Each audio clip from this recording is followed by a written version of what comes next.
Bonjour à tous, c'est le promoteur sentimental. Bienvenue dans ce podcast qui sort un peu de l'ordinaire, car aujourd'hui, on ne va pas évoquer le game ou la séduction en tant que tel. On va simplement évoquer le mindset d'un homme qui se respecte. Donc c'est plutôt un podcast de motivation. Et aussi, on va parler de motivation. Mais en même temps, ça rejoint le game et la séduction parce qu'il faut énormément de motivation et avoir un bon mindset pour atteindre ses objectifs avec les femmes.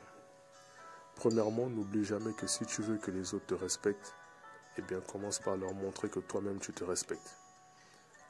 Allez, il est 6 heures du matin, l'alarme sonne, c'est parti pour une journée typique d'un homme qui se respecte. 6 heures du matin, tu viens de te réveiller, tu émerges de ton sommeil.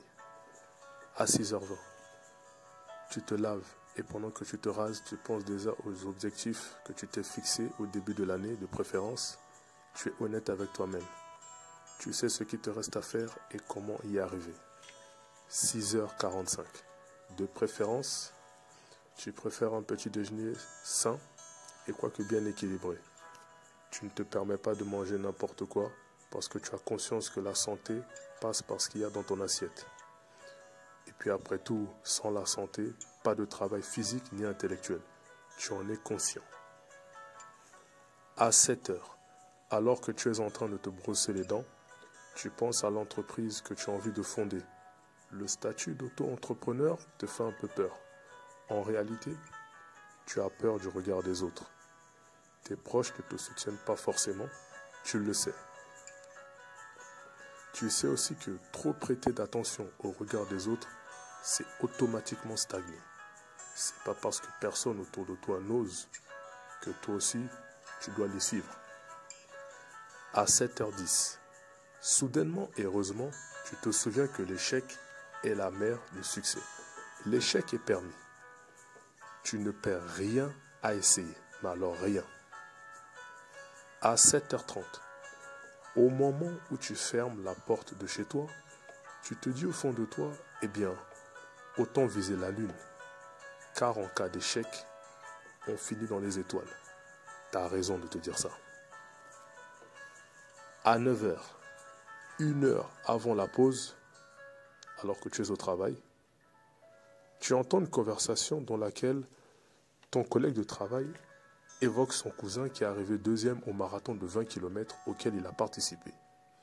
Ce qui te fait sourire, c'est quand ton collègue insiste sur le fait que l'an dernier, lors de la dernière édition du même marathon de 20 km, son cousin est arrivé 9e. Dès lors que tu as entendu ça, tu t'es dit que tout est une question de travail. Tout est possible. Tout est une question de travail, de répétition et surtout de persévérance. Tu obtiens la confirmation de ton collègue, comme quoi son cousin s'est entraîné régulièrement pendant une année. Ainsi, en parcourant 20 km, il a pu passer de la 9e à la 2e place. À 10h, pendant la pause, tu en es encore fasciné. Tu comprends que quel que soit ce dont tu as envie de faire, eh bien laisser les choses au hasard, c'est accroître le risque d'échouer. Tu réalises aussi qu'il faut prendre exemple sur les personnes qui ont réussi dans le domaine dans lequel tu souhaites te lancer. Il faut être bien entouré. Au mieux, il est recommandé de travailler sur son cercle social et d'y apporter ou d'y incorporer des personnes qui évoluent dans le domaine visé. Avoir un mentor est une bonne idée. À 11h, tu apprends que la plupart des amis du cousin de ton collègue dont on parlait sur le marathon ne sont même pas branchés sport. Il a souvent dû se motiver lui-même pour approcher des spécialistes de marathon et mieux s'entraîner.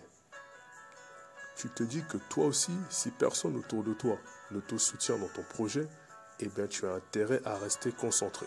Tu as intérêt à te motiver toi-même et de sortir de ta zone de confort pour trouver un mentor, par exemple. À 12h30, en chemin vers la pizzeria dans laquelle tu vas déjeuner avec tes collègues de travail, tu vois une femme vêtue d'un t-shirt vert foncé sur lequel est inscrit en caractère blanc Je ne suis pas un produit de mes circonstances, je suis un produit de mes décisions. Et là, tu souris à nouveau. Indépendamment de ce que tu veux faire, tu te sens concerné. La balle est dans ton camp. Tu le sais. Mais qu'est-ce que tu attends? Qu'est-ce que tu attends? À 16h20, tu reçois un SMS d'une femme que tu as rencontrée la semaine dernière. Pourtant, cette même femme, la dernière fois que tu lui as envoyé un message, le dernier message que tu lui as envoyé, c'était il y a 2 jours.